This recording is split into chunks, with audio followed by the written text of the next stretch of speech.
Hari mu masaha ya saa sita z'amanywa ubwo imodoka yo mu bwoko bwa Toyota Dina ifite nimero RAB 470E yari ipakiye umucanga yerekeza mu murenge wa Mageragere yaburaga feri maze kagonga umukingo uri mu ikona ry'ahitwa Rwintare mu muhanda wa Rwarutabura mu murenge wa Nyamirambo.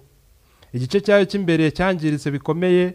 Umushoferi wari uyitwaye Musabende Alphonse n'umugore yarahaye rifuti barakomereka bikomeye nkuko bisobanurwa n'uyu mumotari Niyonzima Alphonse byabaye areba.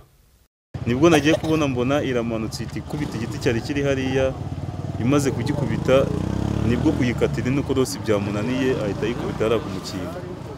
Nibyo nabonye ubwo nahise mparika n'umugenzi, noneho twagerageje kugira ngo tubakuremo biranga ntibyaye gushobora gukorera yahwanye n'umukingo.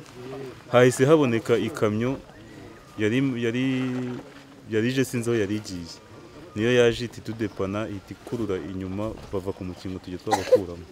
Abakomeretse bahise bajyanwa mu bitaro bya kaminuza bya Kigali CHUK. Umuvugizi w'ishami rya polisi rishinzwe umutekano mu muhanda Superintendent Jean-Marie Vianney Dushabandi agira abashoferi inama yo kujya babanza kugenzura ubuzima bw'ibinyabiziga mbere yo guhaguruka ngo kuko impanuka ishobora kubera ahariho hose.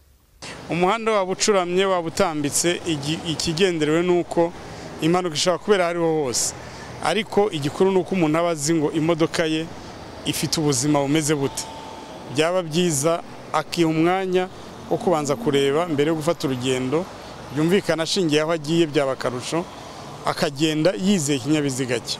Umwe mu baturiye iri korose rya Rwintare avuga ko rikunda kuberamo impanuka bitewe n'uburyo rihese cyane ku buryo kurikata bitoroshye.